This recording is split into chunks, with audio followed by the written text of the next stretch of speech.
Hello students, हम लोग आज 10th क्लास का जो चैप्टर फर्स्ट है वह गणित का वास्तविक संख्या उसके बारे में आज पढ़ने वाले हैं, जो हमारे एग्ज़ाम के दृष्टि से काफ़ी महत्वपूर्ण चैप्टर है। जो चैप्टर का नाम है वास्तविक संख्या। चैप्टर 1 है, चैप्टर 1 इसके बारे में पढ़ेंगे। 10th क्लास का है, सिलेबस स्टार्ट हुआ है, ये फर्स्ट वीडियो है। इसी तरह सभी वीडियो को अपलोड किया जाएगा।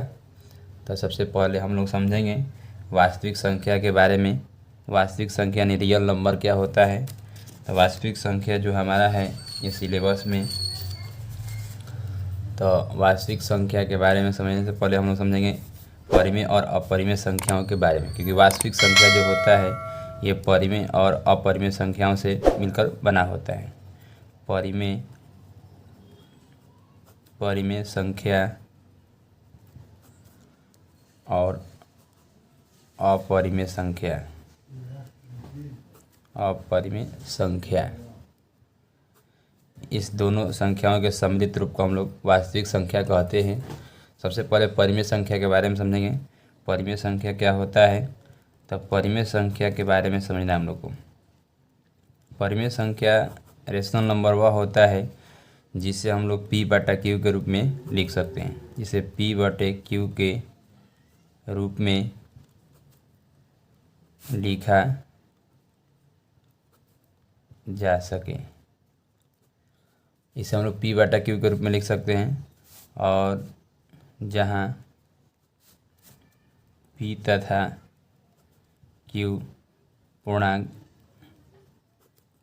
संख्या है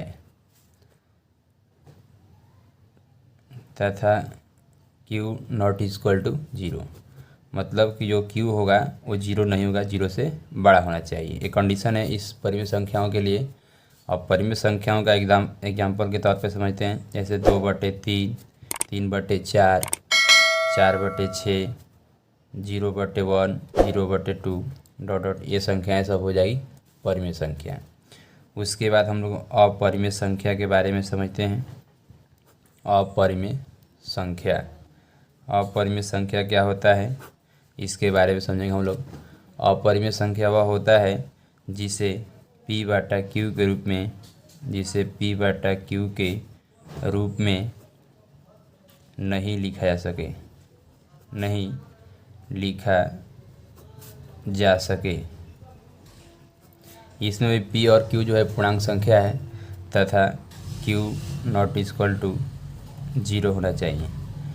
इसका जो एग्जाम्पल होगा, इसका एग्जाम्पल √2, √3, √5 डॉट ये सभी संख्याएं जो है पाई, ये सभी संख्याएं जो है एक अपरिमेय संख्या के उदाहरण होते हैं। उसके बाद हम लोग पाई का मान यहाँ पे जिक्र करेंगे, तो पाई का मान 22/7 हो जाएगा। तो हम कह सकते हैं कि बाटा में आया, यानी P/Q के रूप में परिमेय संख्या है, लेकिन ये परिमेय संख्या नहीं होता है। पाई का मान लगभग बराबर होता है 22/7 का, इसीलिए हम इसको अपरिमेय संख्या के रूप में दर्शाते हैं। अब हम लोग समझेंगे हमारे सिलेबस में जो दिया है इसमें यूक्लिड विभाजन प्रमेय के बारे में। तो यूक्लिड विभाजन प्रमेय के बारे में समझेंगे हम लोग। यूक्लिड विभाजन प्रमेय क्या होता है, तो सबसे पहले समझेंगे यूक्लिड विभाजन प्रमेयिका। यूक्लिड विभाजन प्रमेयिका के बारे में समझेंगे हम लोग। यूक्लिड विभाजन प्रमेयिका से ही संबंधित क्वेश्चन है एक्सरसाइज हमारे 1.1 में। यूक्लिड विभाजन प्रमेयिका में कहता है कि एक संख्या बड़ी हो और दूसरी संख्या छोटी हो, तो उन दोनों के बीच में एक संबंध होगा जिसको हम लोग A = BQ + R द्वारा दर्शाते हैं।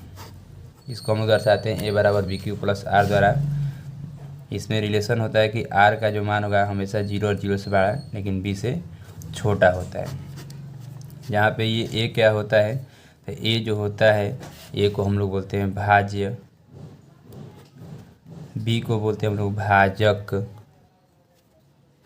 और Q को हम लोग बोलते हैं भागफल, तथा R को शेष कहते हैं हम लोग। इस तरह से हम लोग इस विधि से HCF निकालेंगे जो हमारे एक्सरसाइज में क्वेश्चन दिया गया है। इस वजह से क्वेश्चन जो है उसको हम लोग देखेंगे। तो सबसे पहले हम लोग देखते हैं आगे इसके बारे में ये दिया हुआ है। तो यूक्लिड विभाजन प्रमेय से हम लोग समझेंगे इसका HCF ज्ञात करना है, क्योंकि इसका प्रयोग जो होता है HCF ज्ञात करने के लिए ही किया जाता है, यूक्लिड विभाजन प्रमेय का। तो सबसे पहले हमारे पास एग्जाम्पल के तौर पे क्वेश्चन है, जैसे 5 और 27 का HCF ज्ञात करें यूक्लिड विभाजन प्रमेय से। यूक्लिड विभाजन प्रमेय से HCF ज्ञात करना है। सबसे पहले हम लोग इसको भाग विधि से पढ़ेंगे।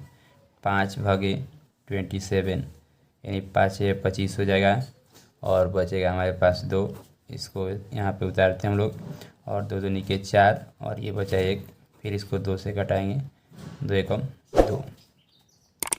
जब तक ये कट ना जाए पूर्ण रूप से तब तक यहाँ पे HCF नहीं आता है। यहाँ पे अंतिम जो हमारे पास जो भाजक है वही है HCF।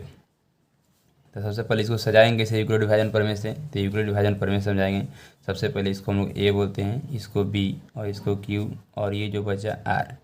तो सबसे पहले A बराबर हो जाएगा हमारे पास 27 और B बराबर हो जाएगा हमारे पास 5 और Q बराबर हो जाएगा 5 और R से इस पर जो है 2 हो जाएगा।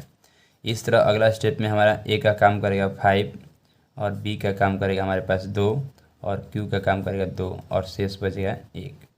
फिर उस तरह से अगला जो A का काम करेगा हमारे पास जो है 2 और B का काम करेगा 1 और Q जो है 2 और शेष पर हमारे पास 0। जब तक शेष पर 0 नहीं आया तब तक इस तरह से आगे हम लोग बढ़ते रहेंगे और यही हमारा HCF हो जाएगा, HCF बराबर 1। इस तरह से हम लोग HCF आसानी से ज्ञात कर सकते हैं यूक्लिड विभाजन प्रमेयिका से। उसके बाद ये जो हमारे यूक्लिड विभाजन प्रमेयिका है इसको HCF ज्ञात करने के लिए इस्तेमाल किया जाता है। और यूक्लिड विभाजन प्रमेयिका से कुछ और एग्जाम और क्वेश्चन भी देखते हैं। जैसे हमारे पास है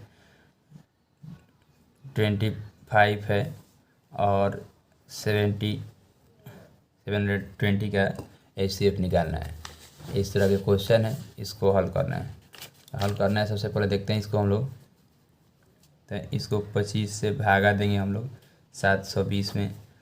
ये 25 छः के 150, 25 7 इसको घटाएंगे हम लोग तो 25 तो ही 50 हो जाएगा और यहाँ पे टोटली रूप से घटाया जाए तो 25 से भागा दिया जाएगा 720 में, यानी 28 बार में घटाएंगे हम लोग।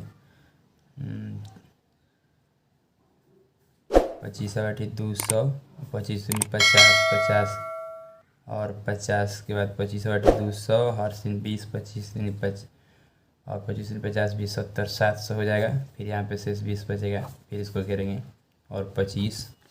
उसके बाद हमारे पास आएगा 20 से कम 20 और 5 बचेगा, 5 चौके 20 और ये कट जाएगा। इस तरह से इसको सेट करना है यूक्लिड विभाजन प्रमेय से।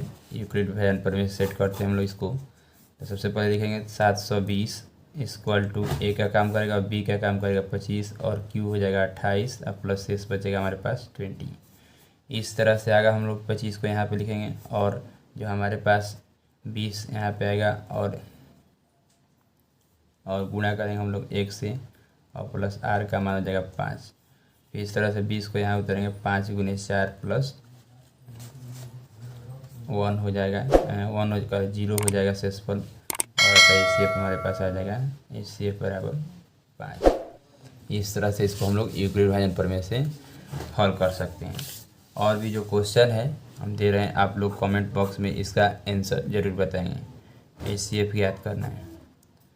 5 और 29, दूसरा क्वेश्चन है 35 और 45 का HCF निकालना है। आप लोगों को कमेंट बॉक्स में इसको हल करके बताना है इसका आंसर।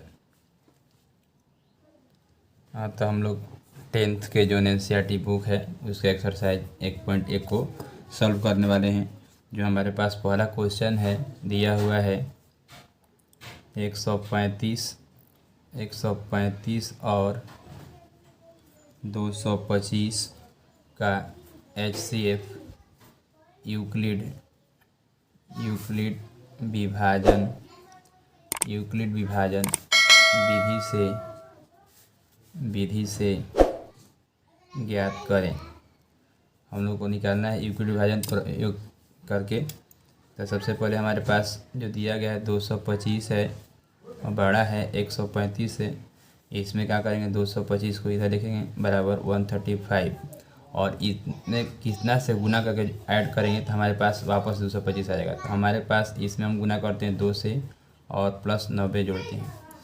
उसके बाद 135 में 2 से गुना करके 90 जोड़ेंगे तो हमारे पास 225 आ जाएगा। फिर जो 135 है ये भाज्य है, ये भाजक है, भागफल और ये शेषफल है। तो भाजक को फिर यहाँ पे 135 को भाज्य के रूप में इस्तेमाल करेंगे। फिर जो शेषफल यहाँ पे इसको भाजक के रूप में इस्तेमाल करना है और इसमें 2 से गुना कराएंगे तो ज़्यादा हो जाएगा। तो एक बार 1 से गुना कराते हैं और 45 जोड़ते हैं। उस तरह से 90 को यहाँ लिखेंगे, फिर 45 को यहाँ लिखेंगे और गुना कराएंगे हम इसमें 2 से और हमारे पास शेषफल 0 बचेगा। जब शेषफल 0 आ जाए तो हमारे जो पास जो भाजक होता है वही हमारा आंसर होता है। तो भाजक हमारे पास 40 आ गया जो हमारा HCF हो गया। इस तरह से 2 क्वेश्चन और है, उस दोनों क्वेश्चन का आंसर जो आप लोगों को बताना है इसका। इसमें क्वेश्चन दिया है 196 और 38,220 और नेक्स्ट जो क्वेश्चन है 867 और 255। इसका आंसर आप लोगों को हमको कमेंट बॉक्स में बताना है। अगला जो नेक्स्ट 2 नंबर क्वेश्चन है उस पर थोड़ा ध्यान रखते हैं। दूसरा हमारे पास क्वेश्चन है, दूसरा क्वेश्चन हमारा है दर्शाइए कि कोई धनात्मक विषम पूर्णांक 6q+1 विषम पूर्णांक 6q+1 6q+3 या 6q+5 के रूप का होता है। इसको हमको दर्शाना है। तो इसका हल होगा हमारे पास, सबसे पहले इसको हल करते हैं। तो ये हमारे पास इसमें दिया है 6q+1 यानी इसको हम b मानेंगे। तो माना कि b बराबर 6 और r का जो मान होगा हम यूक्लिड विभाजन प्रमेय से जानते हैं कि r का जो मान होता है हमेशा b से छोटा होता है। यानी b का मान 6 है तो हमारे पास r का जो मान होगा 0 और 0 से बड़ा लेकिन b से छोटा होता है। इसलिए हो जाएगा 0, 1, 2, 3, 4 और 5। ये हमारा b का मान हो जाएगा, r का मान हो जाएगा सॉरी। अब r का मान हमारे पास मालूम हो गया और b का मान मालूम हो गया तो हम यूक्लिड विभाजन प्रमेय का प्रयोग करके इसको हम धनात्मक विषम पूर्णांक के रूप में दर्शा सकते हैं। तो हम लोग लिखेंगे यूक्लिड विभाजन प्रमेय से। यूक्लिड विभाजन प्रमेय से क्या होता है a बराबर BQ+R और r का जो मान होता है हमेशा 0 और 0 से बड़ा और b से छोटा होता है। तो सबसे पहले हमारे पास यहाँ पे b का मान दिया है 6 और q और r का मान 0 है तो पहले 0 रखेंगे तो हमारे पास आएगा a बराबर 6q। इस तरह से हम बारी बारी से सबका मान इस्तेमाल करेंगे। r का मान रखेंगे 1, 2, 3, 4 और 5। इस सभी का मान रखेंगे तो हमारे पास